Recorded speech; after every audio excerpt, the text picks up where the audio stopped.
TikTok do të mbyllet plotësisht në Shqipëri brenda 15 ditësh. Kryeministri Edi Rama së bashku me zëvendës kryeministren Belinda Balloku u takuan me mësues në qytetin e Lushnjës, ku theksuan rëndësinë e një plani konkret për vendosjen e filtrave për këtë platformë në bashkëpunim edhe me kompaninë. Mbyllja ka filluar, teknikisht nuk është si mbyllje dritash, nuk është si shkëputje e energjisë që bën blackout.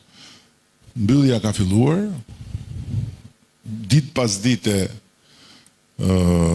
gryka e TikTokut do ngushtohet dhe në një periudhë prej 10-15 ditësh normalisht do duhet të jetë blackout.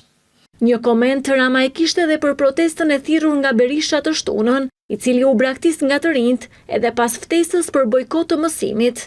Nuk vjen dot njeri të thotë do mbyll spakun, do të çliroj TikTokun, do kupton se si mund të thotë një forcë politike na jepni votën të çlirojmë TikTokun.